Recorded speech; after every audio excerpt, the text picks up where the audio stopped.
Voilà, bonsoir à tous et à toutes. Pour tous ceux qui ne me connaissent pas, je suis l'incontournable guerrier complet tout terrain, l'homme dont on parle, l'homme qui n'a pas froid aux yeux, l'homme qui ne marche pas ses mots. Vous pouvez aussi m'appeler devant la vie, l'homme n'est rien, gouverneur italien, docteur Mondon. Alors, nous voilà à nouveau devant cette caméra pour parler de la situation sociopolitique ivoiro-ivoirienne. Particulièrement cette histoire de mandat d'arrêt de l'excellence Monsieur le Président Guillaume Soro.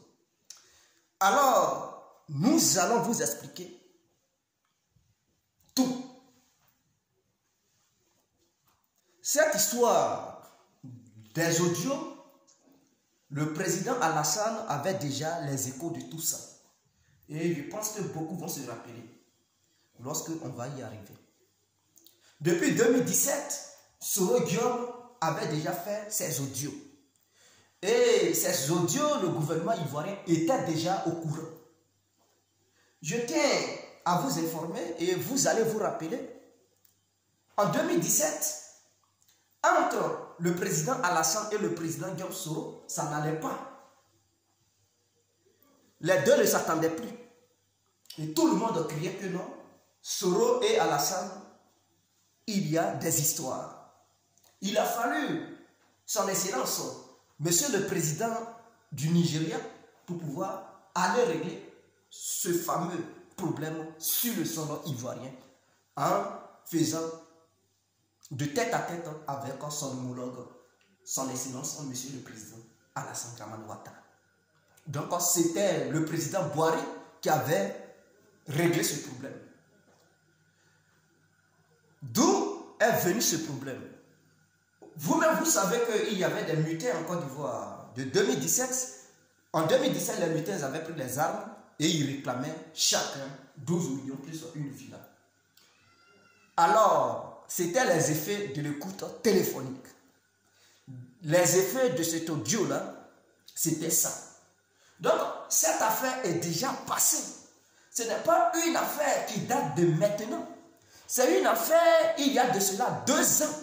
Et pour cela, Alassane Ouattara avait déjà pardonné cette affaire. Et même, c'est suite à ça que Soro Guillaume a décidé de quitter l'Assemblée nationale parce qu'il ne s'attendait plus avec Alassane Ouattara. Il ne s'attendait plus avec Alassane Ouattara. Et puisque le RADP lui avait demandé d'intégrer le RADP, Soro ne voulait plus intégrer le RADP.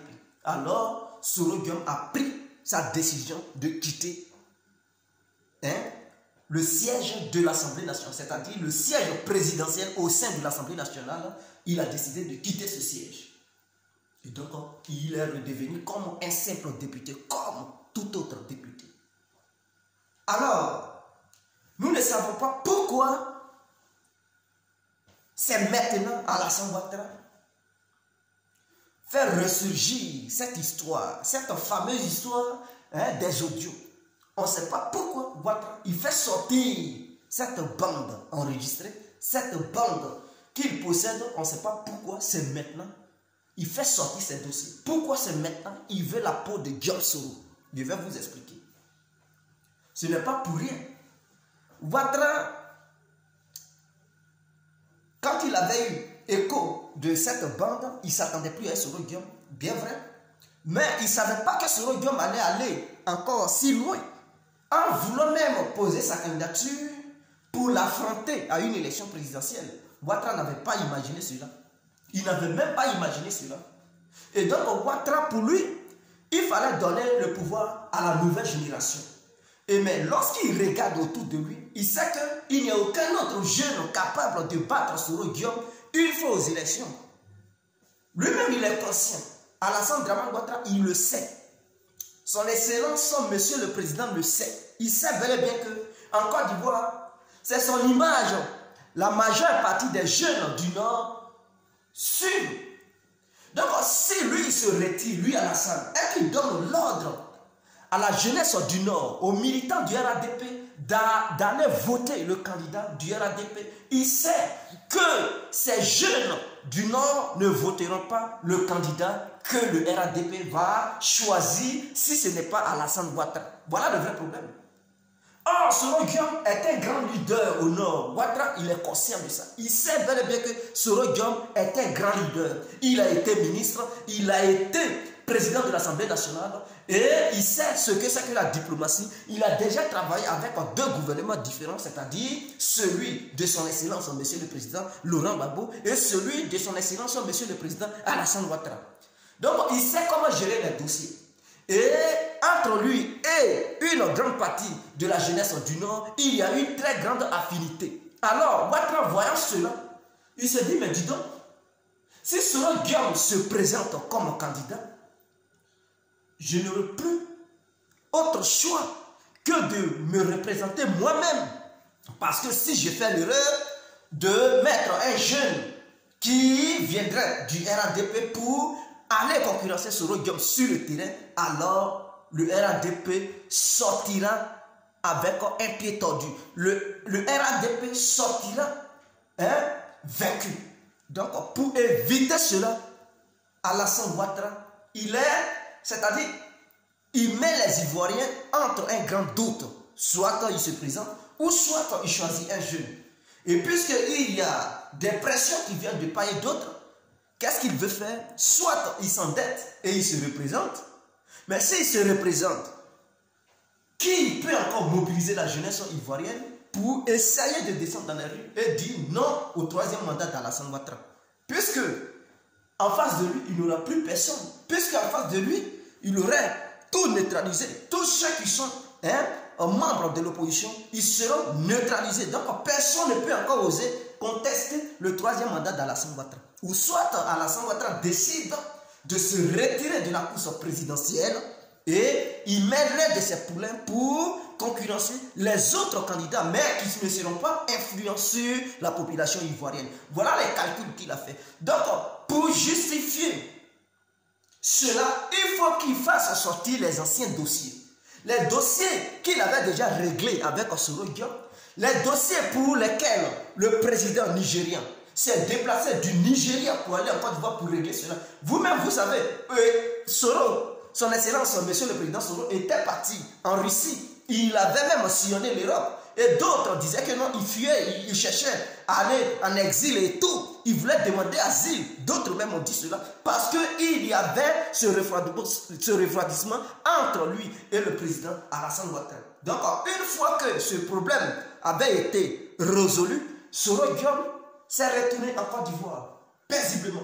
Et donc, ce problème, c'était ses écoutes que le gouvernement ivoirien, c'est-à-dire les services secrets français et ivoiriens, avaient intercepté. Mais c'était déjà fini. Mais Alassane fait ressortir ces dossiers tout simplement pour avoir des arguments et écarter Guillaume Soro parce qu'il ne veut pas, surtout pas départager l'électorat du Nord. Il ne veut pas que les membres, c'est-à-dire la jeunesse du Nord, se divise. D'autres suivent Soro et d'autres suivent Alassane.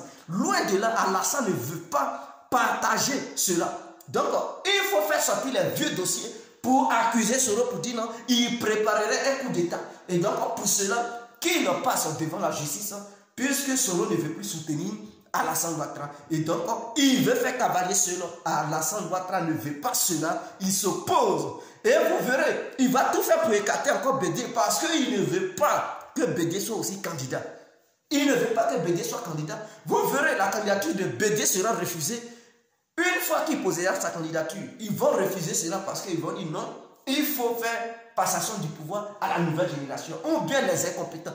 Et vous verrez, peut-être ils vont faire sortir un dossier qu'ils vont mettre sur la tête de Bédié pour essayer de l'écarter, pour dire non, la justice a affaire à Bédié. Donc, une fois que tu as un problème juridique, alors la Constitution ne permet pas aux gens qui ont des dossiers à la justice de se présenter en tant que candidat. Et donc, Bédié, Soro seront écartés totalement. Et quels sont ceux qui seront comme opposants? Mamadou Koulibaly, Afou N'Guessan. Sachant bien que ces deux leaders ne pèsent pas assez, Ouattara ira pour essayer de briguer encore la magistrature suprême pour la troisième fois. Voilà son plan. Voilà le plan global que Alassane Ouattara a mis sur pied. Et c'est ce que nous dénonçons.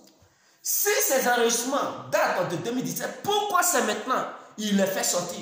Voilà ce que le journaliste de France 24 a posé comme question au porte-parole du gouvernement d'Alassane Ouattara, Mamadou Touré. Mais il était incapable de donner une réponse fiable, concrète et juste.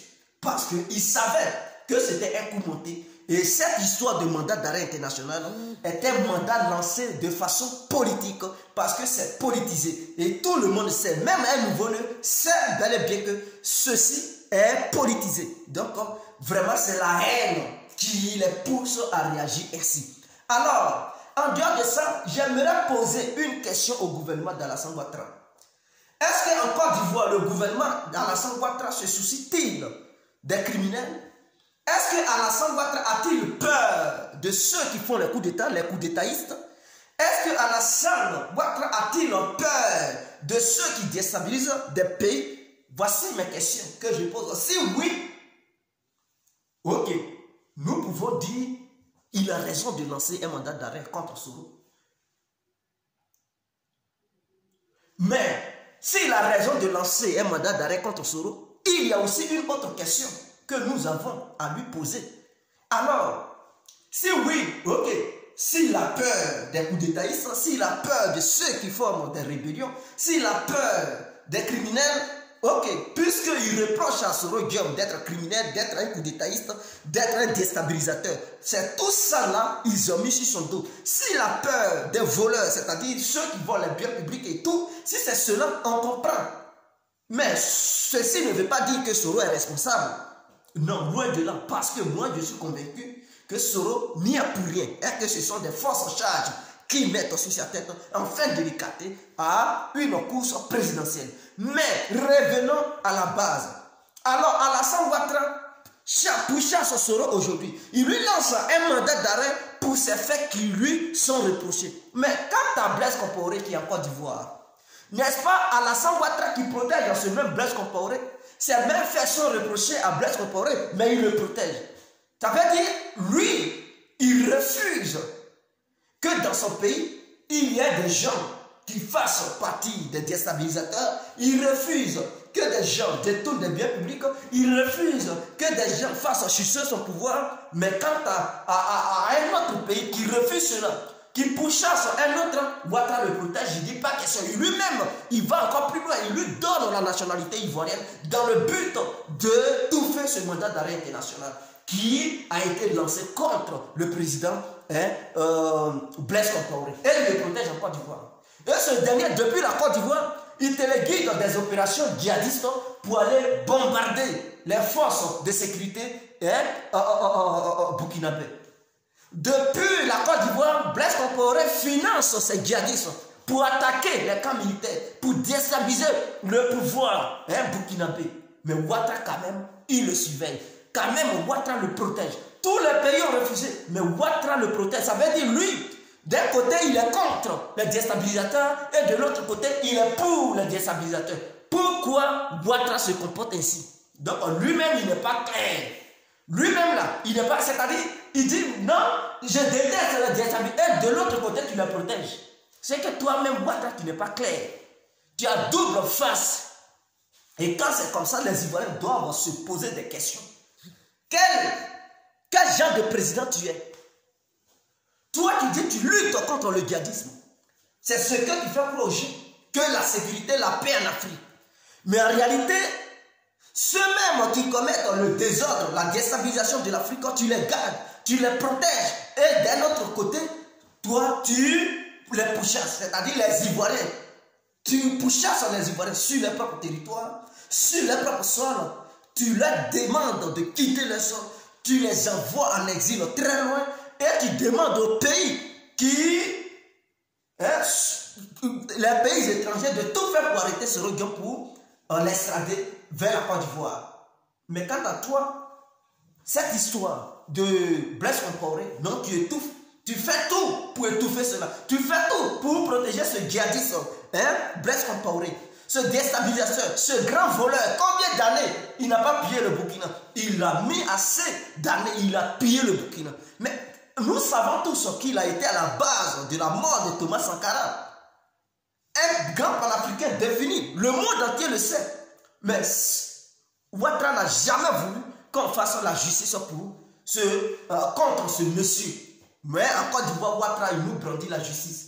Il faudrait que la justice suive son cours. Donc, voici des mensonges. Vous qui détestez aujourd'hui les terroristes, puisque vous reprochez à Soro Diop d'être un terroriste, et que vous êtes contre lui, mais vous saviez hier que Soro Diop était terroriste, pourquoi vous lui aviez demandé d'intégrer au sein du RADP? Donc, en un mot, vous coopérez avec les terroristes. Vous coopérez avec les terroristes parce que d'un côté, vous dites que non, Soro Diop n'a jamais travaillé dans sa vie. Il a passé son temps à être rebelle. Et partout, vous dites non, les rebelles, l'ancien rebelle, c'est ce que vous mentionnez. Sous la RTI, les bandes qui défilent sous la télévision ivoirienne, vous écrivez hein, les rebelles. Et que cette histoire de rébellion ne va jamais quitter dans son sang, dans son cœur. Mais il était rebelle et puis vous lui avez nommé Premier ministre. Il était rebelle et vous avez accepté qu'il soit président de l'Assemblée nationale. Mais pendant qu'il travaillait avec vous, il n'était pas rebelle. Mais maintenant qu'il a décidé de faire cavalier seul, là vous reconnaissez qu'il est rebelle. Vous voyez?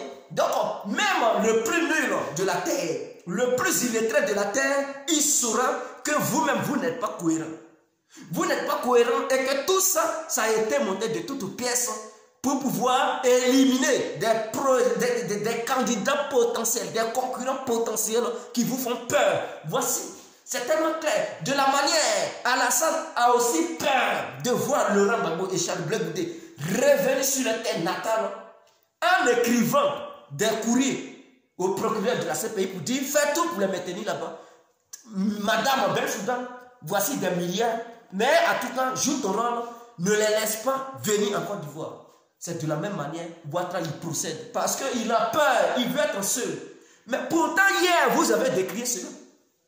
Pourtant hier, vous, monsieur le président de la République de Côte d'Ivoire, vous êtes victimisé des choses qui étaient fausses.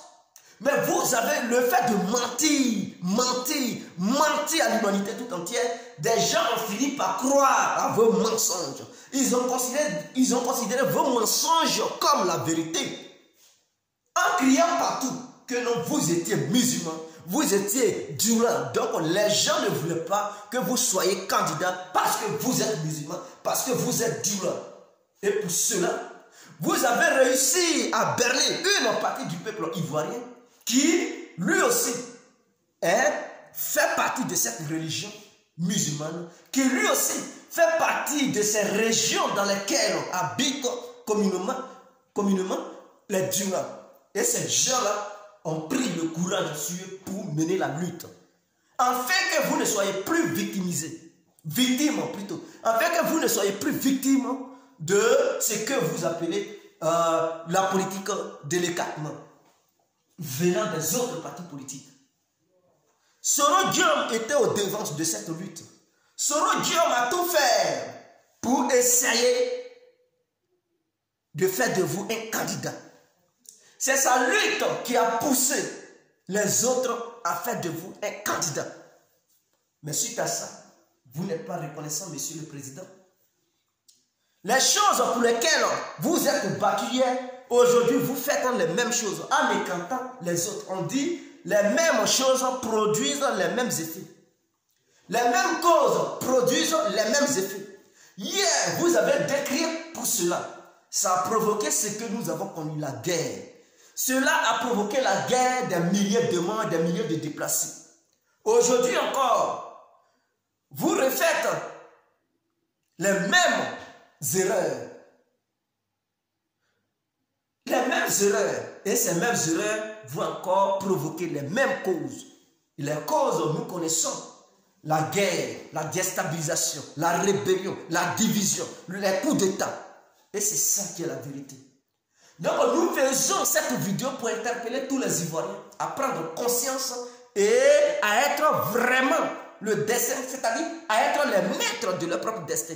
Parce que le chemin que nous suivons demain, si ce chemin nous fait subir une foudre incroyable, une foudre éclair, il faudrait que tous les Ivoiriens assument cela. Parce qu'aujourd'hui, personne n'est capable d'interpeller Alassane Ouattara. Personne n'est capable de dire à Ouattara, ce que tu fais, c'est mauvais. Même les religieux de Côte d'Ivoire, que ce soit les pasteurs, que ce soit les imams, ils sont tous corrompus. Ils sont incapables d'interpeller le chef de l'État. Ils le regardent. Au contraire, ils l'encouragent. Au contraire, ils prient pour lui. En lui donnant toutes les ovations. Et il appelle un brave quai. Demain, quand ça va se gâter, ces mêmes-là, ce sont eux qui vont sortir à faire des défilés. Non, on veut la paix. Mais on prépare la paix. Ce n'est pas au moment où le désordre est là que vous allez chercher la paix. Mais au moment où le mutisme est là, il faudrait que vous fassiez tout pour toujours obtenir ce mutisme et ne pas obtenir le brouillamini autour ou bien au sein de notre nation. Alors, à vous de prendre une décision. Chers croyants, chers guides religieux, chers pasteurs de Côte d'Ivoire, c'est vous qui avez des visions prophétiques. C'est vous qui voyez tout. Dieu m'a dit, Allah m'a dit. Mais c'est maintenant que vous devez interpeller Ouattara. Parce que quand ça va se gâter, guide religieux pas, ça ne tuera personne. Je dis bien guide religieux ou pas, ça ne tuera personne. Église ou mosquée, ça bombardera partout. Ne vous plaignez pas que non, ils ont cassé mon église. Ne vous plaignez pas que non, ils ont cassé ma mosquée. Non. Pour éviter de vous plaindre, c'est le moment d'interpeller Alassane Ouattara. Parce que hier, vous étiez aussi témoin. Aujourd'hui, il ne doit pas faire subir les mêmes choses.